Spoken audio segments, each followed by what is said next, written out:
Hey everyone, so in today's video, I wanted to quickly compare the new Fenty Beauty Pro Filter Concealer to the Too Faced Born This Way concealer. Instead of just doing a normal review video with this Fenty concealer, I wanted to compare it to what I feel like was the most successful concealer launch last year. Let me know what your favorite concealer was, by the way, down below for 2018. I'm interested in seeing. But I feel like a lot of people were talking about this one. So for the new year, I wanted to compare the two so you can kind of get an idea with whatever skin type you have, whatever your preferences are, what concealer might work better for you.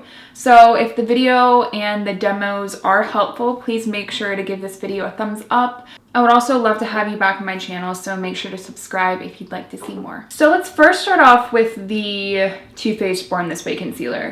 I have mine in the shade Almond. With Too Faced products, they tend to lean a little bit yellow, so right off the bat, I have to say that if you're looking for an exact shade match, the Fenty is much better with their shade range, obviously. They've really, set a new bar for shade ranges, obviously, and you just have to commend them for doing that. Too Faced is not the best, in my opinion, and it's pretty rare that I can find an exact shade match, to be honest. The Too Faced has a lot of coverage and it is very creamy and very dewy. Now, a lot of people love that, a lot of people don't. So if you're looking for an extremely lightweight concealer, this won't be for you. This is a full coverage concealer that's liquidy, but it has a lot of creaminess and some slight emollients to it so that with all of that coverage, it doesn't look as cakey or drying. With a lot of products that don't need any setting powder or really work well under the eyes for longevity, you're going to sacrifice a little bit more of the elegance of the concealer, in my opinion, just because it will tend to sit on top of the skin and look a little bit more apparent, look a little bit more like visible makeup, tend to age you a little bit if you're looking for a more long wear drying sort of concealer. This to me is a good medium, a little bit better than something like Tarte Shape Tape because it gives you a lot of coverage, that full coverage that a lot of people are looking for under the eyes, but it has a little bit more hydration and emollients. With that being said, this definitely creases, so you need to set it. That's one drawback. To be honest, most concealers will crease on your eyes if your eyes are moving, so it's just something to keep in mind what you would rather have in your concealer.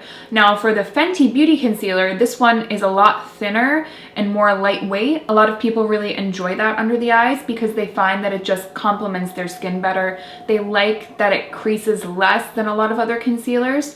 And it's just something, it's preference, totally. I really enjoy the texture because it's lightweight, but it still has a little bit of that moisture. You can feel it between your fingers, that it's not going to suck the life out from under your eyes. Let's get into the demo so you can see how they apply side by side. So first, starting off with the Too Faced, as you can see, very creamy. When it blends out, it gives really nice, I would say medium coverage.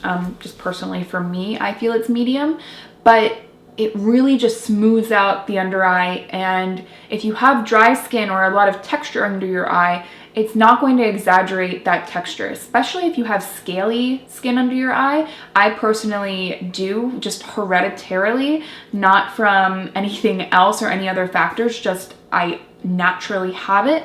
So this does a really good job at smoothing out that texture, or at least not exaggerating it. That's one thing that I look for. It's a bonus if a concealer can smooth out the texture, but I'm not expecting miracles here. It's makeup. If it can just show the true texture of my skin, I'm fine with that as well. As for the Fenty, as you can see, it also really blends into the skin well, but right away, when you see the way it applies to the skin versus the Too Faced, it tends to look a little bit crepier, and that's like immediately it looks crepier.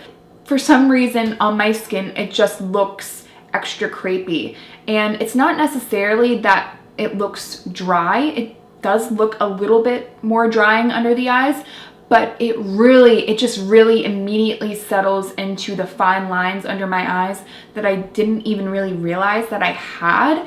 and it's a little bit disappointing for that reason. This does remind me a little bit of the First Aid Beauty Bendy Avocado Concealer, if you're familiar with that product. This, I think, gives a little bit more coverage than that, but it's also a little bit less hydrating, so keep that in mind. This is absolutely a hyped up product, and I think it's going to work well for a lot of people, but if you have dry skin, I think it's a toss-up here. I have dry skin, and my under eyes look really crepey when I wear it. So again, instead of just doing a straight up review of it, I wanted to compare it to another product that a lot of people are usually looking at. So if the video ended up being helpful, make sure to give this video a thumbs up and let me know down below, have you tried this concealer? What were your experiences with it? I'd love to hear from other skin types, just because it's hard sometimes. I only have dry skin, and I'd love to hear feedback from you guys to see your experiences. So make sure to subscribe if the video was helpful, and I will hopefully see you in my next one.